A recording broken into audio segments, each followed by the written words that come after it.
প্রিয় দর্শক, আপনারা জানেন যে আজকে যে দিনটা গেল আর কি, আমাদের গতকাল কোথায় বলি, ঢাকা শহরে আহ, বেশ বড় দুটো সমাবেশ হয়েছে।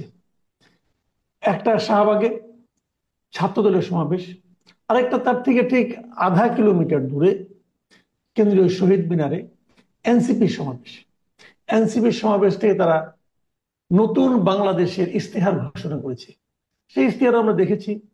ওখানে তাদের নেতারা বক্তৃতা দিয়েছেন। ছাত্রদলের মিটিং এ ছাত্রদলের নেতারা ছাড়াও বিএনপির কেন্দ্রীয় নেতারা, এমনকি তারেক রহমান নিজেও ভার্চুয়ালি যুক্ত হয়ে বক্তব্য দিয়েছেন। আমরা আসলে এই দুটো বড় সভা থেকে আমরা কি, আমাদের মূল্যায়নটা কি? এটা কি কেবলই শোডাউনের সমাবেশ ছিল? এখান থেকে কি এমন কোনো ঘোষণা এসেছে যাতে জাতির বিরাট কোনো উপকার হয়েছে? অথবা এই দুটো জনসমাবেশ থেকে কি আমরা নির্বাচনমুখী বক্তব্য কিন্তু আমরা শুনেছি? ইশতেহার সাধারণত নির্বাচনের আগেই দেওয়া হয়, আর নির্বাচনমুখী বক্তব্য, তার মানে আমরা কি দেশে নির্বাচনের হাওয়া টের পাচ্ছি? এসব বিষয় নিয়ে কথা বলার জন্য আজ আমরা আমন্ত্রণ জানিয়েছি এবং আমাদের সঙ্গে যুক্ত হয়েছেন আপনাদের খুবই পরিচিত মুখ, সাবেক সংসদ সদস্য এবং রাজনীতিবিদ মেজর অবসরপ্রাপ্ত আখতারুজ্জামান। আসসালামু আলাইকুম ভাই। আমাদের আখতারুজ্জামান, আপনাকে আমাদের অনুষ্ঠানে স্বাগত জানাচ্ছি। আশা করি আপনি ভালো আছেন। আখতার ভাই, যে কথাটা আমি একটু লম্বা ভূমিকায় দিলাম, আহ, মোটামুটি আমার যে মূল্যায়নটা সে ব্যাপারে আপনার মতামতটা আমরা জানতে চাইবো। আসলে কি দেশে একটা নির্বাচনে হাওয়া বইছে? সে হাওয়া কি আপনি টের পাচ্ছেন? ধন্যবাদ মাসুল কামাল ভাই। ধন্যবাদ আপনার মাধ্যমে আপনার অগণিত দর্শক দেখে তাদের সবাইকে সালাম জানাই, সব ভালো থাকবেন। দেখেন, আমি যদি কোনো জিনিস আপনি আমার কাছে চান, আমি যদি দিতে চাই, তাহলে কিন্তু আমি সরাসরি বলবো হ্যাঁ বা না। আর যদি আমি দিব না কিন্তু আপনাকে আবার নাও করব না, তাহলে আমি বিভিন্ন বিবরণের এটাকে সময় কালক্ষেপণ করব, বিভিন্ন কথা বলবো। আজকে আপনি কি কারণে, কোন যুক্তিতে ডক্টর ইউনূস সরকার সাহেবের কাছে নির্বাচন প্রত্যাশা করেন? রাজনীতি একটা সিম্পল জিনিস বোঝার চেষ্টা করেন। যে ভদ্রলোককে আমরা আগেও বহুবার তত্ত্বাবধায়ক সরকারের দায়িত্ব নেওয়ার জন্য বলা হয়েছে, যখন 3 মাস ব্যাপী ছিল তখনও উনি আসেন নাই, যখন 2 বছরের তত্ত্বাবধায়ক সরকার করা হলো তখনও তিনি আসেন নাই। উনাকে বলা তখন উনি বলেছিলেন যে 5 বছরের হইলে উনি আসবেন। তখন ওনার বয়স আরো কম ছিল, ওনার কর্মক্ষমতা বেশি ছিল। যাই হোক, অনেক ভালো হতো, কিন্তু এইবার উনি হঠাৎ করে চলে আসলেন কেন? তিনি কিন্তু জুলাই মাসে বাংলাদেশে ছিলেন। এই জুলাই বিপ্লবের সময় কিন্তু উনি আদালতে হাজিরা দিয়েছেন, এবং আদালতে হাজিরা দিয়ে 4 তলা 5 তলায় এই 85 বছর বয়সের বৃদ্ধ লোককে শেখ হাসিনা হাঁটাইয়া 5 তলায় উঠাইছে। কেউ কিন্তু প্রতিবাদ করে নাই, সাধারণ মানুষের মতো উনি 5 তলায় উঠেছেন, সেখান থেকে নেমে গিয়েছেন। তারপরে উনি দেশ থেকে চলে গেছেন, অর্থাৎ শেখ হাসিনা তাকে কোন রকম সমস্যা সৃষ্টি করে নাই। 5ই আগস্টে যখন আপনারা জানেন সরকার পতন যখন হয়ে গেল, দুপুরবেলা 11টার পরে শেখ হাসিনা চলে গেলেন, তখন সেনা প্রধান যখন বললেন যে আমি দেশের দায়িত্ব নিয়ে নিয়েছি, কথাটা মনে আছে কিনা আমরা জানেন, যে আমি দায়িত্ব নিয়েছি, এখন একটা সরকার গঠিত হবে, আমি সবার সঙ্গে আলোচনা করতেছি, আপনারা আমাকে সময় দেন, ধৈর্য ধরেন, আর একটা কথা বলেছিলেন যে আপনারা আমার উপর আস্থা রাখেন। আস্থা রাখেন। তো সেখান থেকে আমরা পরে আসিফ মাহমুদের কাছে যে তথ্যটা পাই, যে তারা যখন গিয়ে ওই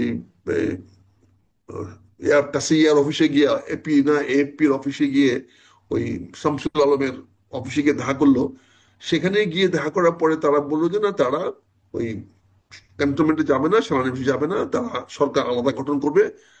তখন তাদের মধ্যে একটা ঐক্য আলোচিত হয়, এবং সেখানে ডক্টর ইউনূস সাহেবের নাম আসে। এবং ইউনূস সাহেবের নাম আসাতে সেনা প্রধান নাকি বুকে পাথর চাপা দিয়া সেই নামটা অ্যাকসেপ্ট করেছে, সেটাও আমরা ইতিহাস থেকে জানছি, অর্থাৎ আসিফ মাহমুদের কাছ থেকে জেনেছি, এটি আজকে ইতিহাস। তাহলে পাথর চাপা দিয়ে যে সরকারকে মেনে নেওয়া হলো, সেই সরকার নিশ্চয়ই, তখনই বলেছিলাম আমি, আমার যদি আমার ফেসবুকের লেখাগুলো আপনাকে আমি বলবো, পরে দেখতে পারি, সময় হবে বা বললে পাঠাতে পারি, বলেছিলাম এই সরকার তো নির্বাচিত আসে নাই, এই সরকার আসছে অন্তর্বর্তীকালীন সরকার, অর্থাৎ এই সরকার দেশটাকে, হাসিনা বিরোধী মানুষগুলো ঐক্যবদ্ধ করে দেশটাকে ভালোর দিকে নিয়ে যাবে, এবং যতদিন প্রয়োজন পড়ে ততদিন উনি থাকবেন। নির্বাচন দেওয়া ওনার দায়িত্ব নয়। আমি এখনো মনে করি ডক্টর ইউনূস সাহেবের নির্বাচন দেওয়ার দায়িত্ব নয়, এবং সেই ম্যান্ডেট নিয়েও তিনি আসেন নাই। কিন্তু উনি যে কোনো কারণে হোক বিপ্লবী সরকার গঠন না করে উনি চলে গেলেন নির্বাচিত, চলে গেলেন সাংবিধানিক সরকারের দিকে, এবং সাংবিধানিক সরকার গঠন করার পরে উনি নিজের গেরা করে নিজে পড়ে গেলেন। উনি হাইকোর্ট দিয়ে বক্তব্য দেওয়ালেন যে এটা বৈধ। আসিফ নজরুল সাহেব হাইকোর্ট থেকে নিয়ে আসছেন। পরবর্তী আমরা দেখতে পেলাম যে হাইকোর্টের বিচারকরা তখন সেনানিবাসে পালিয়েছিল, তারা কোর্টেও ছিল না। সেটাও আমরা ইতিহাস থেকে জানলাম। তো কাজে আজকে এই একটি বছর হয়ে গেল, 6 মাসে তো আপনারা দেখছেন যে কি আলোচনা হয়েছে। আহ সমন্বয় কি বলে ওইটা, ঐক্যমত্য করার জন্য জাতির মধ্যে কি আলোচনা হয়েছে। আমরা দেখেন কিভাবে সম্পদ সময়ের অপচয় করা হয়েছে, রাষ্ট্রের সম্পদ অপচয় করা হয়েছে। এখন পর্যন্ত কোনো অশ্বডিম্ব ছাড়া কিছু প্রশ্ন করতে পারে নাই। আজকে দুটি ছাত্র সংগঠন, একটি ছাত্র সংগঠনের বিশাল সমাবেশ হয়েছে, এবং পাশাপাশি এনসিপি পুরা দলীয় সংগঠন করেছে। এখন এনসিপি কে বলা হচ্ছে তারুণ্যের দল। আজকে বিএনপি রাজনীতিটা দেখেন কত মেচুর পলিটিক্স বিএনপি আজকে করেছে। 3 তারিখে 3রা আগস্ট বিএনপি ঘোষণা করেছিল 2 মাস আগে তারা ছাত্র সমাবেশ করবে, এবং সেটা তারা ঘোষণা দিয়েছিল শহীদ মিনারে, এবং সে অনুযায়ী ঢাকা বিশ্ববিদ্যালয় থেকে শহীদ মিনারের অনুমতি তারা নিয়ে নিয়েছিল। কিন্তু পরবর্তীতে এনসিপি ঘোষণা করলো যে তারা শহীদ মিনারে সমাবেশ করবে 3রা অগাস্ট। আগস্টে। বিএনপি বলল ঠিক আছে। বিএনপি কিন্তু সরে চলে আসলো শাহবাগে, এবং শাহবাগে কিন্তু গত 4 দিন ধরে কিন্তু একটি গ্রুপ, এনজিও গ্রুপ আন্দোলন করছিল যে এই জুলাই সনদ ঘোষণা করতে হবে। জি। তারা কিন্তু আজকে হাওয়া হয়ে গেল, তাদের কোনো অস্তিত্ব আজকে পাওয়া গেল না, তারা কোথাও নাই। আজকে যে সমাবেশগুলো, তারুণ্যের সমাবেশটা বিএনপি দেখাতে, ছাত্রদল দেখাতে পেরেছে, তারপরে কোন রাজনৈতিক দল বলতে পারবে যে আগামী তরুণ তাদের পক্ষে? এবং তারেক রহমান উদ্যত্ত আহ্বান যে জানিয়েছে যে যারা গত, এই তরুণ যারা ভোট দিতে পারে নাই, তাদের প্রথম ভোট হোক বিএনপিতে ধানের শীষে। এই যে আহ্বানটা, এই আহ্বানটা যাদের উদ্দেশ্যে জানিয়েছে তারা যে বাংলাদেশের বিশাল তরুণ, এটা তো আজকে প্রমাণিত হয়ে গেছে। আজকে আপনি আমাকে প্রশ্ন করেছেন নির্বাচনের ব্যাপারে, ভাই আমার গা ছমছম করছে। আজকের যে অবস্থানটা, তাতে আমার কাছে কোনো অবস্থাতে ভালো মনে হচ্ছে না। কেন কেন ভালো না মনে না হওয়ার কি আমার কারণ? কাছে বিশাল অশনি সংকট দেখা দিচ্ছে। তারপরে আবার সরকার ঘোষণা করেছে 5 তারিখে সংসদের দক্ষিণ প্লাজায় তারা ঘোষণা করবে। দক্ষিণ প্লাজায় কিন্তু এতকাল জানাজা হয়ে আসতেছিল। আপনি যদি খেয়াল করে দেখেন, যত বাংলাদেশের যত বড় বড় রাজন্যবর্দের জানাজা হয়েছে, সব জি। কিন্তু দক্ষিণ প্লাজায় হয়েছে। হুম। পরবর্তী শারমিন আক্তার বা শারমিন কি স্পিকার, ইনি এটাকে ঈদগাহ বানিয়েছিল, ঈদের জামাতে জাগো বানিয়েছিল। এখন এটাকে আপনি আজকে জুলাই সনদ ঘোষণা করার স্থান করতে যাচ্ছেন, যেখানে আপনার লক্ষ্যটা হলো বর্তমান প্রচলিত সংবিধান বাতিল করবেন। সংবিধান বাতিল করবেন কোথায় দাঁড়িয়ে? যেই সংবিধানের অধীনে যে সংবিধান সংসদ রচিত হয়েছে, ওই সংসদকে আপনি দাঁড়িয়ে দক্ষিণ প্লাজায় আপনি করবেন।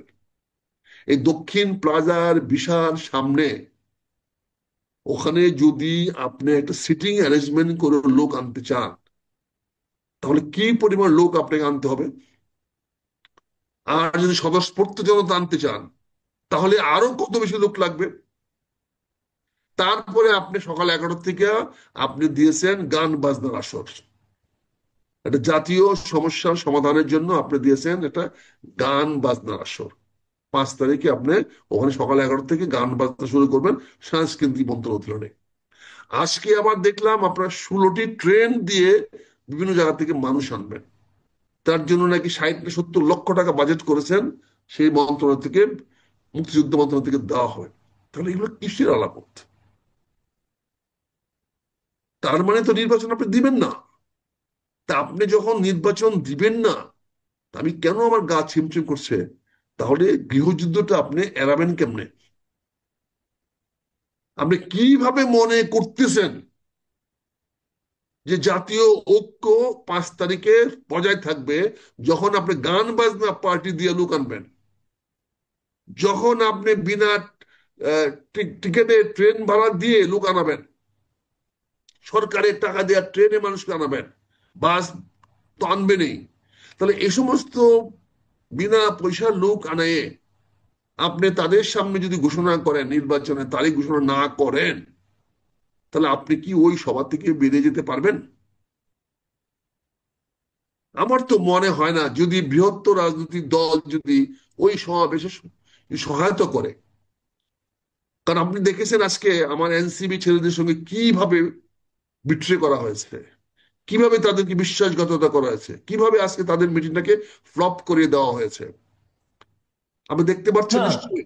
এনসিপি মিটিং যদি ফ্লপ হয়ে থাকে, এর দায় আপনি মানে সরকারকে কেন দেবেন?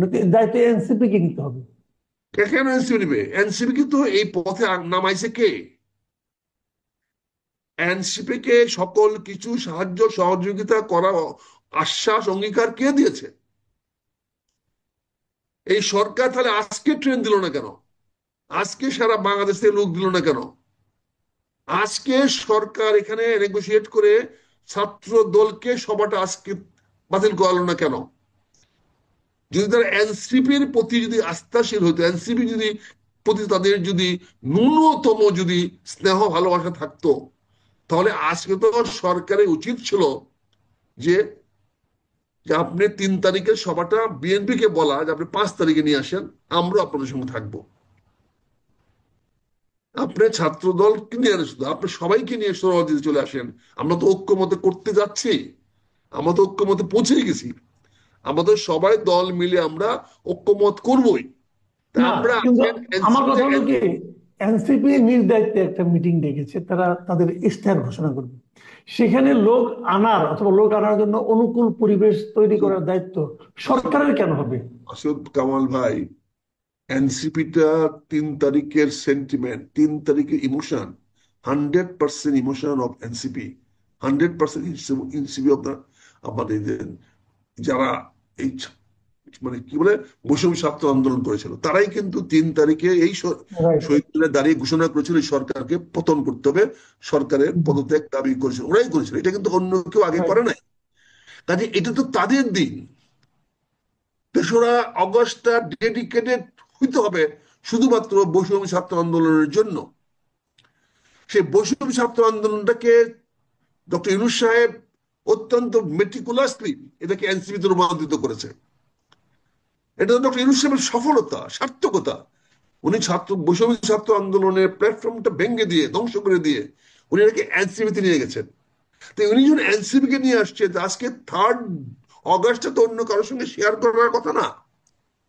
আজকে 3 আগস্টের বিষয়টা তো একমাত্র এনসিপির। এখানে কেন ছাত্র দলের সভা দিলেন? তার মানে আপনি বেইমানি কার সঙ্গে করলেন? বিশ্বাসঘাত কার সঙ্গে করলো এই সরকার? সরকার তো এনসিপি ধ্বংস করে দিল। তার মানে এনসিপি আপনি বলতে চাচ্ছেন এগুলো সেই মেটিকুলাস ডিজাইনের পার্ট? অবশ্যই। আপনি এনসিপি কে ধ্বংস না করলে আপনি বিএনপির সঙ্গে কি করে আঘাত করবেন? কি করে বিএনপি কে নির্বাচনটাকে ডেটটাকে পিছাবেন? কারণ তাদের বক্তব্য তো, এনসিপি বক্তব্য তো পরিষ্কার বলে দিয়েছে যে তাদের কতগুলো দাবি পূরণ না হওয়া পর্যন্ত দেশে নির্বাচন হতে পারবে না।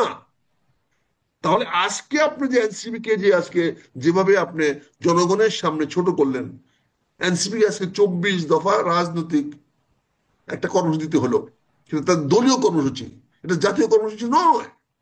আজকে যে 24 দফা জুলাই সনদ বলেন না জুলাই, সেটা তো সে বলেছে আমি করব করব করব করব, সেটা কোথাও বলে নাই করতে হবে, কোথাও বলে নাই যে এটাকে করতে হবে, পালন করতে হবে। সে তো সব জায়গায় 24টা পয়েন্টেরই শেষে বলেছে, প্রতিটা সেন্টেন্স শেষ করেছে করব, আমরা করব, আমরা করব, আমরা করব। তুমি করবে কোথায় বসে? তোমার বাড়িতে বসে? বাংলাদেশের জনগণকে তোমাকে দায়িত্ব দিয়েছে এগুলো করার জন্য। না, তারা হয়তো ভাবছে তারা ক্ষমতায় যেই করবে। তাহলে ক্ষমতা যাবে কেমনে? তাহলে সেটা তো পরিষ্কার করতে হবে। তারা তো ক্ষমতায়, তাহলে বলতে হবে কমিউনিস্টদের মতো বিপ্লব করতে হবে। আমি তো সেটাই বলেছিলাম, তাহলে তাদের বিপ্লবী সরকার হওয়া দরকার ছিল। তারা তো সেই বিপ্লবটা ডক্টর ইউনূস সাহেবের হাতে তুলে দিলেন। তাদের যে জয়টা, তাদের যে বিপ্লবটা, সেই বিপ্লবটা ডক্টর ইউনূস সাহেবের হাতে ঢাকা বিমানবন্দরে, শাহজালাল বিমানবন্দরে গিয়ে, ওখানে গিয়ে ভিআইপি রুমে উঠে দিয়ে আসলেন। তারপরে থেকে তো তাদের এখন দায়িত্ব নাই, এবং তাদের সঙ্গে যে চরম বিশ্বাসঘাতকতা করা হয়েছে, তারপর বললেন যে গাছ কেন, এই কথাগুলো যদি বলতে গিয়ে আজকে বলেন, এটা এটা ডাইমেনশন চিন্তা করে কথাগুলা। এটা কি বিশ্বাসঘাতকতা করা হয় নাই? এই এনসিপি কে আজকে ধ্বংস করে দেওয়া হয় নাই? না হলে এনসিপি কে বলতো তোমরা আজকে করো না, অভিমান করে বসে থাকো যে আমাদের এই বিপ্লব চিন্তা হয়ে গেছে। আজকে এনসিপি কে এটা এই কথাটা বলে তা আপনি এনসিপির পক্ষে থাকলেন না। না থেকে আবার 5 তারিখে আহ্বান জানালেন জনগণকে আসতে, এবং সেখানে বিএনপি জামাত সবাইকে আহ্বান জানিয়েছেন, সবাইকে নিয়ে আপনি দস্তখত করবেন। কি দস্তখত করবেন সেটা এখনো ফাইনাল হয় নাই। আপনি জানেন যে জেফারসন এবং ওয়াশিংটন দুজনে মিলে এবং কয়েকজনে মিলে তারা, ফার্গুসন, তারা মিলে সংবিধান রচনা করেছিল। কিন্তু সেই ফার্গুসন, সেই রচনা তে কিন্তু জেফারসন সাইন করে নাই। মার্কিন মার্কিন যে সনদ, যে সংবিধান লেখা হয়েছিল, যার মূল লেখকই ছিল তৎকালীন উকিল, অ্যাডভোকেট বা ব্যারিস্টার এই জেফারসন, যে তৃতীয় প্রেসিডেন্ট হয়েছিল, সে কিন্তু দস্তখত করে নাই। তাকে দস্তখত করার জন্য 13 বার ওয়াশিংটনকে যেতে হয়েছে, ওয়াশিংটন থেকে নিউ ইয়র্কে, তারপর দস্তখত করে নাই। এটা তো ইতিহাস আছে আমাদের। সবাই একমত হইলে, ড্রাফট করলে সাইন করে দিবে, এমন তো কথা না। তারপরে বিএনপির কি ম্যান্ডেট আছে এটাকে সাইন করার? এখন পর্যন্ত একজন টুডে বিএনপির স্থায়ী কমিটি কি অনুমোদন দিয়েছে? বিএনপির জাতীয় নির্বাহী কমিটিকে অনুমোদন দিয়েছে? বিএনপি দলগতভাবে কি সম্মেলন করেছে এই সনদ দস্তখত করার জন্য? এই সনদকে আমি সাইন করে দিয়ে গেলে হবেই? এই সালাউদ্দিন সাইন করে দিলেই সনদ হয়ে যাবে? এই সনদ কি বিএনপি মানবে? এই সনদকে আলোচনা করার জন্য পাঠিয়েছে, কিন্তু এই সনদটাকে ডক্টর ইউনূস সাহেবের নেতৃত্বে দস্তখত করার জন্য কি পাওয়ার দিয়েছে সালাউদ্দিনকে? না, 5 তারিখে তো সনদ করা হবে না। 5 তারিখে হবে আপনার ঘোষণাপত্র, জুলাই ঘোষণাপত্র যেটা করা হচ্ছে। জুলাই ঘোষণাপত্র, এবং দস্তখত করবেন সবাই, সবার হ্যাঁ, উপস্থিতিতে হ্যাঁ, হ্যাঁ, হ্যাঁ। ঘোষণা করবেন। তাহলে সেখানে কি আমার সালাউদ্দিন সাহেবকে যাওয়ার অনুমতি মহাসচিব দিবে? এবং মহাসচিবকে ওই ওই সভায় যাওয়ার অনুমতি কি জনাব তারেক রহমান সাহেব দিবেন? কারণ এখন দাওয়াতটা তো করতে হবে তারেক রহমান সাহেবকে। ওখানে তারেক রহমান সাহেবকে দাওয়াতটা করতে হবে। সকল দলের পক্ষ থেকে যদি বিএনপি যেতে হয়, তো বিএনপি তারেক রহমান সাহেব যাবে, অথবা তিনি যাকে মনোনীত করবেন। রাইট, তাহলে রাইট। উনি কেন মনোনীত করবেন কাউকে, যেখানে দলীয় প্রধান কিন্তু আসতে হবে? দলীয় প্রধানে আসার ব্যবস্থাটা আপনি কেন করলেন না? কেন নিশ্চিত করলেন না যে উনি যেন, তারেক রহমান, সেদিন বাংলাদেশে উপস্থিত থাকে? এটা করার দায়িত্ব কার ছিল ভাই? আপনি তো একজন সাংবাদিক, পূর্ণ বয়স্ক মুরব্বী সাংবাদিক, আপনি বলেন। উম, রাজনৈতিক আলোচনার দৃষ্টিভঙ্গিতে আপনি বলেন। আপনি বললেন সকল দলের সবার সামনে দস্তখত হবে। সকল দল বলতে আপনি কাকে বোঝাচ্ছেন? তারেক রহমান সাহেব ছাড়া অন্য কেউ যদি সেখানে যায়, এটা কি দলের উপস্থিতি বোঝায়? বা দেশমাতা খালেদা জিয়ার উপস্থিতি ছাড়া যদি এখানে বিএনপির হাজারো নেতাও যায়, লক্ষ লক্ষ নেতা কর্মীও যায়, তাও কি সেটা বিএনপি উপস্থিত বোঝায়? ওই উপস্থিতিতে অবশ্যই দেশমাতা খালেদা জিয়া থাকতে হবে, অথবা তার জায়গায় তার পুত্র জনাব তারেক রহমান থাকতে হবে। হ্যাঁ, তারপর যদি ওনারা যদি কাউকে মনোনীত করেন, নির্বাচিত করেন, সেটা জি। অন্য বিষয়, করতেই পারেন। কিন্তু সেটা কি হয়েছে কিনা আমরা জানি না। আমরা এখন পর্যন্ত জানি না। আজকে 3 তারিখ চলে গেছে, 4 তারিখ শুরু হয়ে গেছে, আমরা এখন পর্যন্ত জানি না বিএনপির কে সেখানে যাবে। জি। তারপরে দেখেন, তারপরে দেখেন জামাতের আমির হাসপাতালে অপারেশনে নিয়ে তার জীবন মরণ লড়াই করছে। তার হ্যাঁ, উনিও তো আসতে পারবেন না। উনিও আসতে পারেন, হয়তো ওনাকে স্ট্রেচারে করে নিয়েও আসতে পারে, জানি না আমি। মনে হয় না। তাই না। না? তাহলে এখন মনে করেন এই ধরনের একটা অবস্থায়, তার মানে কি? তার মানে আপনি যে ঘোষণাটা দিবেন, সেই ঘোষণায় যদি কোনো লোক যদি প্রতিবাদ দাঁড়ায় পড়ে, মানে না, মানে না, অতীতে কি হয় নাই? অতীতে মোহাম্মদ আলী জিন্নাহ যখন বলেছিল বাংলা ভাষা, ইংরেজি হবে রাষ্ট্রভাষা, তখন কি মানুষজন ওনার সবার থেকে বেরিয়ে আসে নাই? সেই সবাই থেকে কি বলে নাই মানি না, মানি না, মানবো না? এটা ইতিহাস তো আছে। এই ঢাকাতে তো কার্জন হলে তো ঘোষণা দিয়েছিলেন Mohammad Ali Jinnah, English will be the state language of Pakistan. সেদিন কি বাঙালি ছেলেরা মেনেছিল? তারা কি সেদিন ওনার সামনে থেকে বেরিয়ে আসে নাই? তা না, আপনি কি ওটা ওটা চাচ্ছেন? ওটা তো ছিল আমাদের জাতীয় অনুভূতির বিপরীতে। না না, তো এটা নাও হতে পারে।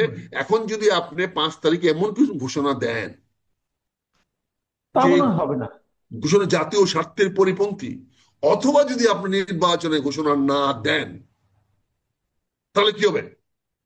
5 তারিখে কি নির্বাচনের ঘোষণা দেওয়ার কোনো কথা আছে? তাহলে আপনি কি বলবেন? আপনি কেবল আপনি কেবল পাঁচ নির্বাচনে তারিখে না, ঘোষণা দেবেন না, তাহলে মানে আপনি আগামী বছর 1 বছর থাকবেন কিভাবে? কি বৈধতার বলে? বিপ্লব তো নাই, বিপ্লব তো আপনি ধ্বংস করে দিয়েছেন আজকে। তারা হয়তো হাসিনার পলায়নটাকে উদযাপন করবে, এটা হতে পারে ওই বর্ষপূর্তি। বাট সেটা তো হাসিনা উইল বি অনার্ড। হাসিনার পলায়নে পূর্তি পালন করেন, তাহলে হিরোকে, হিরোকে জনগণ বলেন। হিরো, জনগণ তারা জনগণ হাসিনাকে হিরো সরাতে কোথায়? পেরেছিল। জনগণ হিরো কোথায়?